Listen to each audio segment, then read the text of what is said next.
Hey, what's going on guys? Mixube here, and in today's video we're going to be taking a look at a Bant ramp or Bant mid-range deck for standard best of one.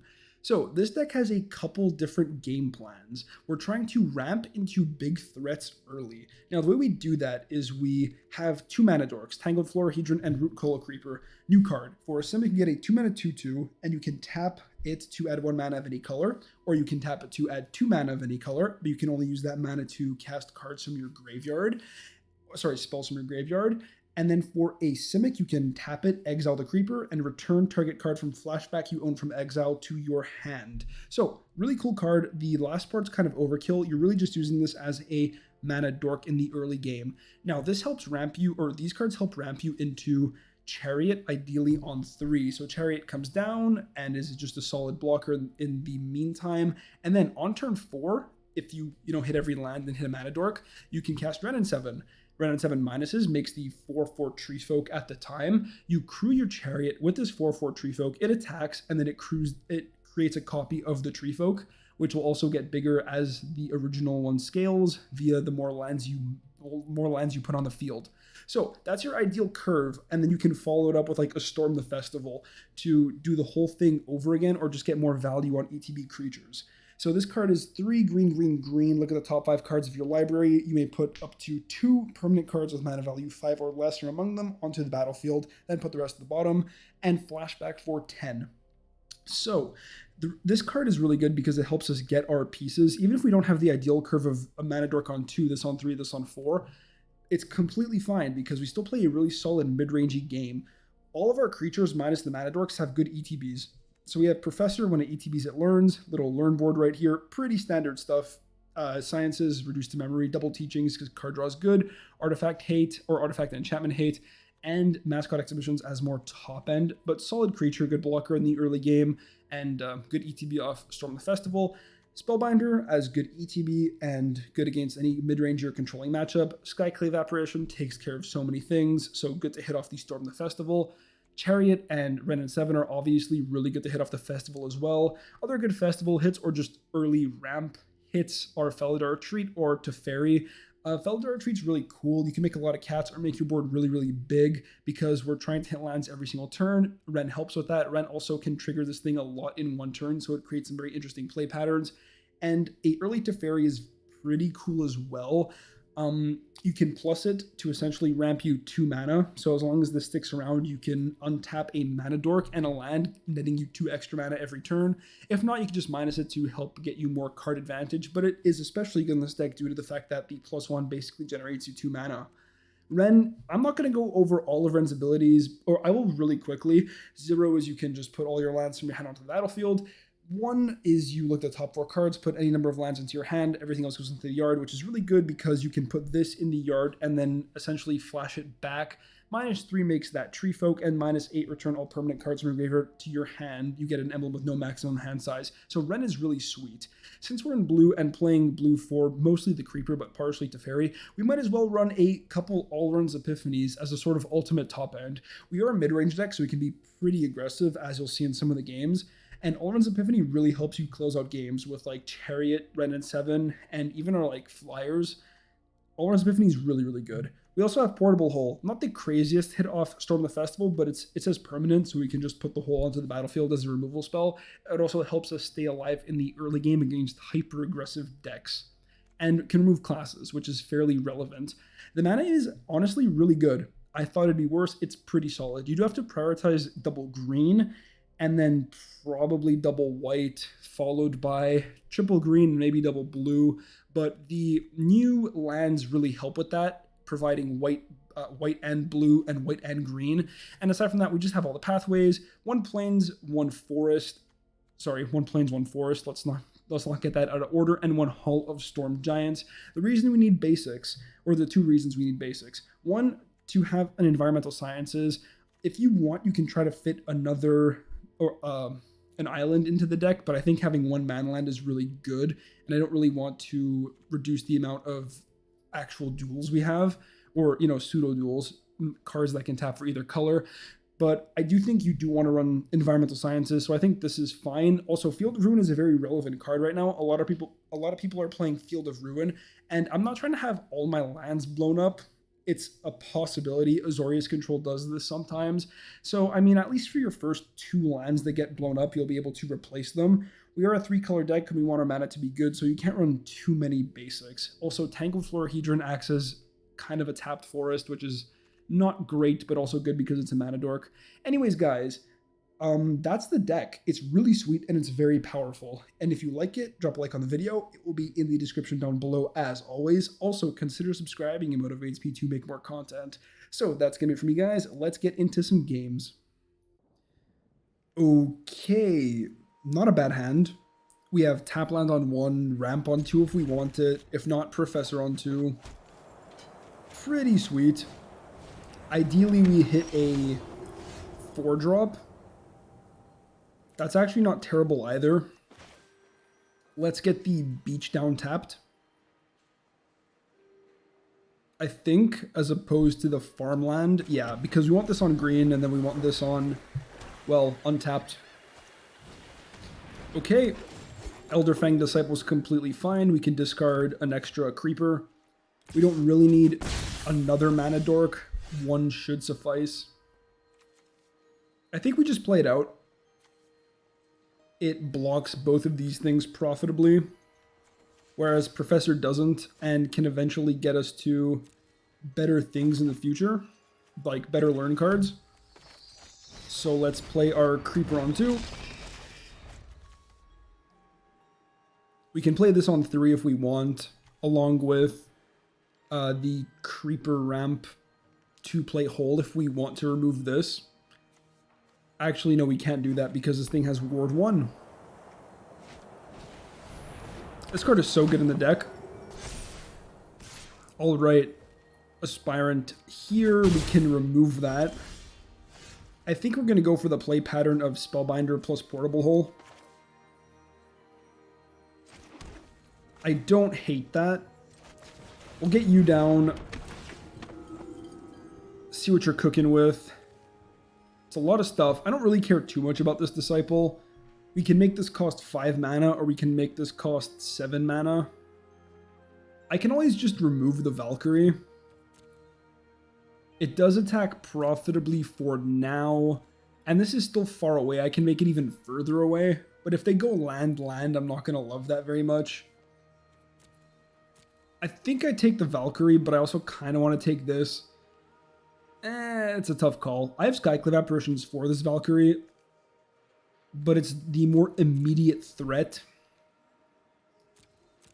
I am not sure. Let's remove the Valkyrie.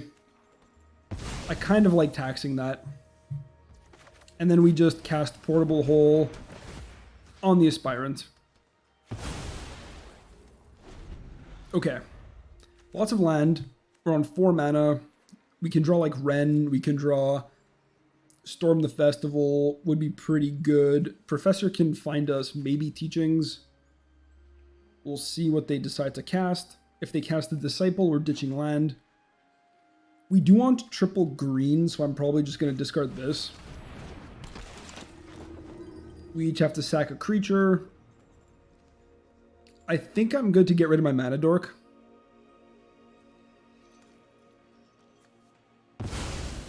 It's fine. I don't need the ramp right now. It's not like I have crazy expensive spells in hand. That's a good card. That is definitely a good card. So, is it Professor? I don't think so. Professor was only really good if I could cast Teachings in the same turn. I think we just put this on green, get our triple green online, and cast Chariot. Pretty sweet. Now, do I attack or do I just hold back?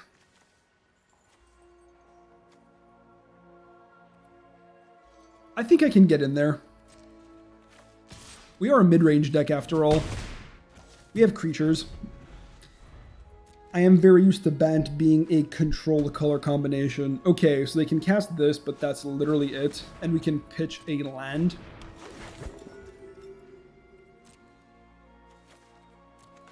It's fine. These Elderfang Disciples have taken me off some mana. And they don't cast anything. Okay. Is it Crude Chariot time?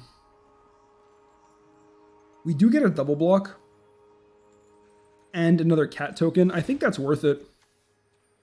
It slows them down a lot, and we have 3 more chariots in the deck. We also still get more cats that they have to respect.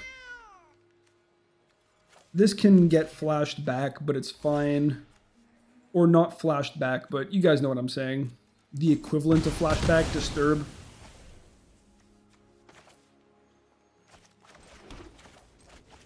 We cast the Professor.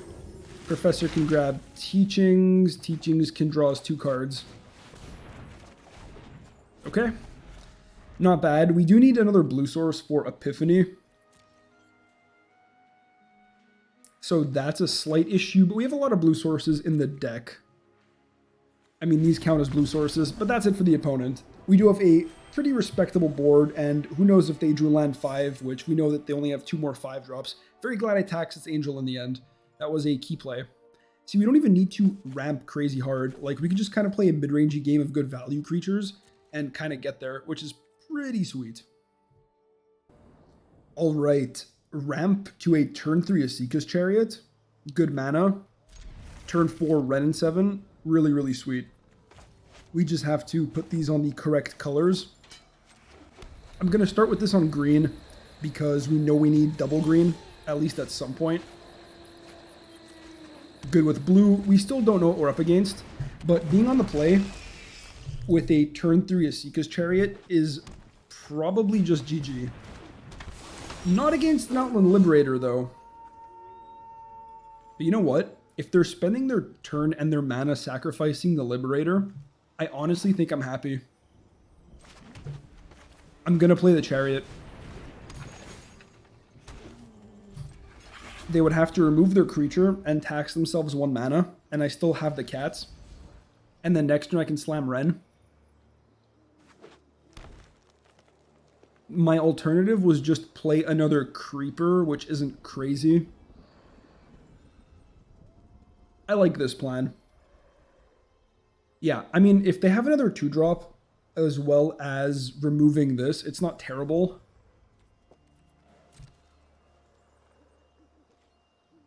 They just passed the turn. Okay. Nighttime. So, green source. I cast Ren and 7. Man, I miss good mana dorks in Standard. Make the 4/4. But we also will. The will of the woods is made manifest. Crew the Chariot with the 4/4. They can... Wait, can they even sacrifice this now? Yes, they can. Yep. And they blow it up in response. It's fine. We still get in with the cats. Like, if I'm tapping this, it's completely fine. It's not like we miss out on any damage. Actually, I probably should have held a cat back to block the Faceless Haven. That's going to be sent at Ren's face. But I was going to say, if they're spending their whole turn attacking down Ren, I am probably still crazy ahead. All right, so 1, 2, 3, 4, 5, 6, and then we cast Storm the Festival. Do I plus first? I mean, it doesn't really change anything. Let's look for some lands. If I have some good hits here, I'm going to be salty. 1 land. Those are some decent hits. Okay. I cast Storm the Festival.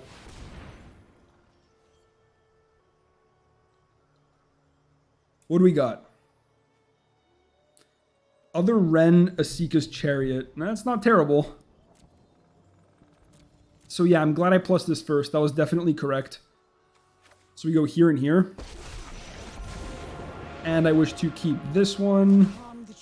Make even more cats. Oh, it's so gross. So much card advantage. Mono green just cannot handle, especially like with good ramp and the solid 4, 5, 6 of Asika's Chariot, Ren, and Storm the Festival. It's so much power. It's so good. Okay, slow hand. Double professor is good. It means we can learn for either teachings or environmental sciences. And I think that means we just start with planes. So we have a nice 2, 3, 4, 5, like a really good curve.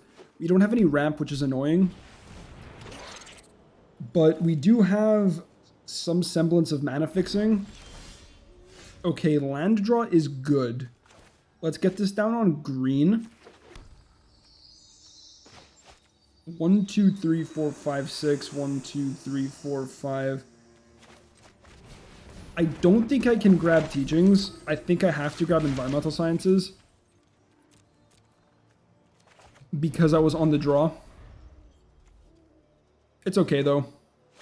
Having this is useful, although one of our basics is already gone. And the opponent just casts environmental sciences of their own. Okay. At least we've drawn some lands. That's a good sign. I can get this down on blue and not feel too bad about myself. Let's cast Spellbinder pre-combat. I think looking at their hand will inform my attack. That's a lot of removal. Liliana's annoying. This is annoying. All this removal is annoying. So mono black, in conclusion, is very annoying. They don't have land 4, so maybe we just tax this. But they're going to be kind of incentivized to play the merchant, so I kind of want to tax that. I don't want to tax these 6 mana spells. I think we tax merchant. But then again, they might just want to draw some cards off Deadly Dispute and find land and get some treasure. So maybe it is just Deadly Dispute, but then they play merchant, and I don't love that either. Okay, I'm going to tax merchant. And offer an attack. If they want to trade off their creature, I'm more than happy. Oh, that's completely fine. I would not have made that block. I would have held that to cast a Deadly Dispute, not knowing that you're going to draw land. Let's put this here before anyone's OCD goes crazy. Okay, Shambling Ghast and probably Infernal Grasp on the Spellbinder. I think they're overestimating how aggressive I am. Oh no, they're just casting Deadly Dispute. Okay. And using that as a removal spell. And they find a Field of Ruin. Okay, so they're not in a bad spot. I literally can't cast this because if they Field of Ruin one of my lands, it's gone, like dead land. So that's an issue. What do we do?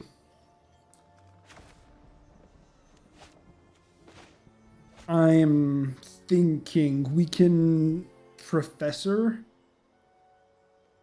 and Creeper. We can Asika's Chariot. Asika's Chariot falls into the problem that they have double Infernal Grasp, which is bad. But I mean, it does make a lot of cats. Creeper means that we can cast Ren next turn, for sure, which they do have to answer. So I think we just play this out. Go for the Creeper. And go for Professor as well. And they still can hold open removal spell. So we learn for teachings here, I think. Or maybe we just grab Reduce to Memory. And threaten to exile their Liliana if they cast it. So they can't get it back with Blood on the Snow. I think I'm overthinking it. Let's just grab teachings. Okay. So, I'm sorry it took so long on that turn. We just had a lot of decisions to make. And now they have to decide whether or not they're going to remove my Creeper. See, normally in removal against control, you don't really care about this sort of card disadvantage thing, but against this matchup, we really do care. Okay, so they still have 5 mana. Or sorry, you don't care about removal against control. when you're playing control against mono black. Sorry, my head's all over the place. So land is really good. 1, 2, 3, 4, 5. We can actually cast this along with our environmental sciences, but I'm going to get Ren down.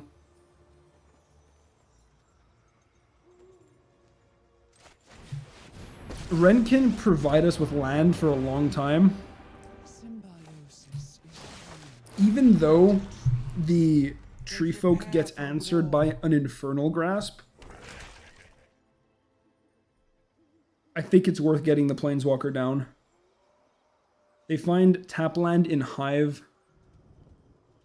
They're on 5 mana, so they cannot Blood on the Snow. They can, however, cast Skullport Merchant, or just hold open some removal spells. Which, I mean, I guess we're going to have to get it out of their hand anyways. I'm hoping they're just going to shoot my Chariot, or sorry, my Tree Folk. Creeper. Before I plot 1, 2, 3, 4, 5.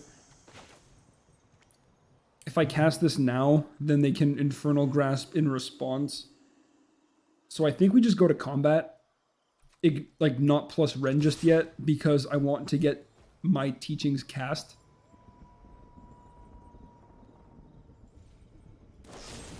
They remove it. Okay.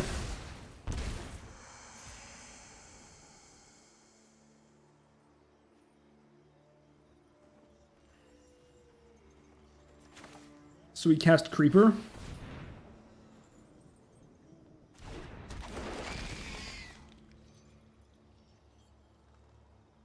Right, I can't cast Teachings now because I only had 1 blue source.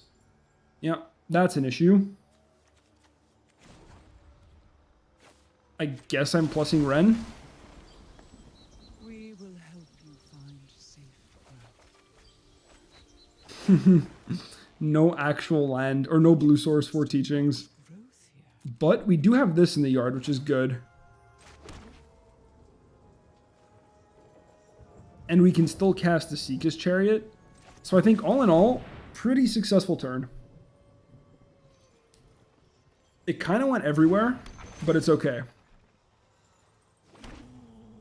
Us milling the Storm the Festival is really good as well.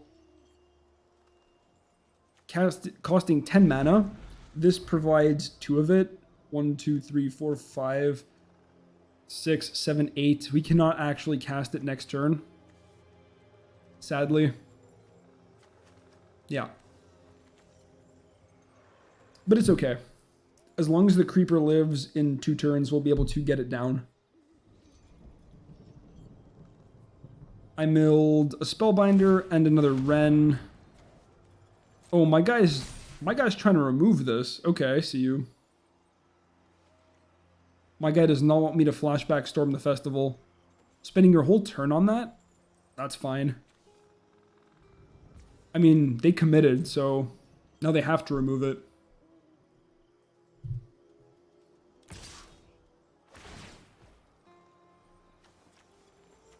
Mm-hmm. And now we can still cast Teachings. Let's just double block here. We have to lose a creature anyways, so we can't just animate the Chariot.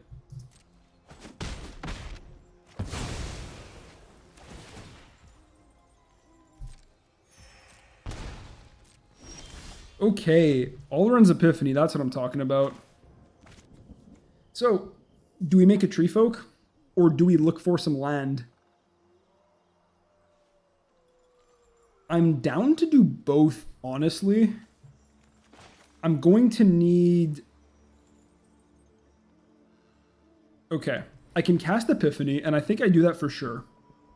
So we're casting Epiphany this turn. Right? Birds are online.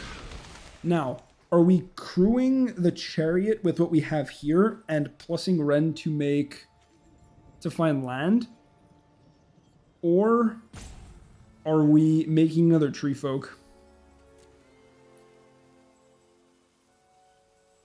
I think we're plussing Ren for land. That's what I'm talking about. That's also a good land to have. Too bad we have to get rid of a Felidar retreat to do it, but like, that's fine. We also copy Cat, get in for 4. Our turn again. Well, now this is a completely dead card. 1, 2, 3, 4, 5. I can cast this to draw some cards. I mean, that's probably worth it, right?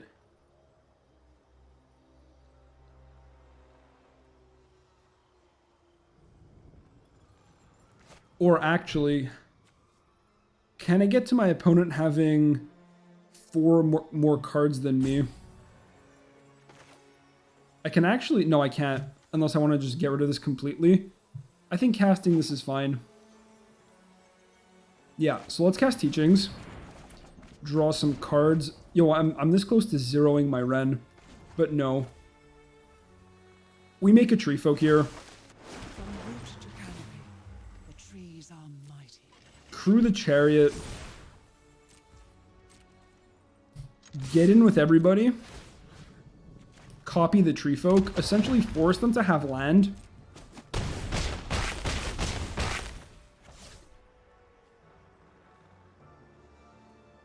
They wouldn't have been dead to this. They would have been at 2. Do I just pass? I think we just pass. I'm not just going to throw this away. I know I don't have any more basics. So all in all, not the best fetch. This has been a weird game. If they have land, they're going to wrath my board away. I presume. Get back a Shambling Ghast.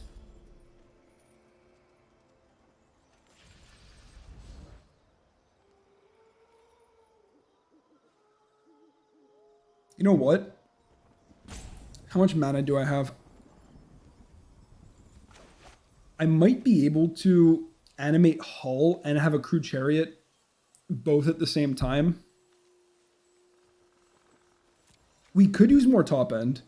I've had 1 Ren, 1 Alrund's Epiphany, and 1 Storm the Festival in my top, like, almost half deck. We've drawn... This is like a bunch of Dirtle. We haven't milled all that much useful stuff. We've milled a Felidar Retreat. I mean, these Spellbinders would have been good. This Storm the Festival was huge, but, you know, it's gone now. So we have 3 Alrund's Epiphanies, some more Rens if we need them, more Storm the Festivals. It's not bad.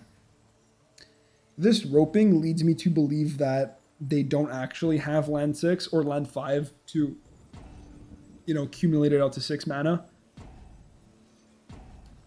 Professor Onyx doesn't do anything on this board. If they Wrath it, they'll gain a ton of life. Also, animating Hull in the face of a Field of Ruin is kind of bad. Not only does it remove the Hull, it literally deramps me. Because we're out of basics. What's better? Ren for ramp or Ren for lands? Probably lands. I also have a chance at milling my spell. Meathook Massacre for 2. I think that has to be game. They wrath my board, gain some life. But like, they're just dead to my infinite power and toughness here, or 16, and I could even push in more damage, but I'm just going to kill them. We have another 7 and another 4, plus another, like, more couple points via lands. Like, this is another 2. If we 0 red, that's another 2. We have, like, Giga Lethal. Even if they had the land for the Blood on the Snow, I don't think they're winning that.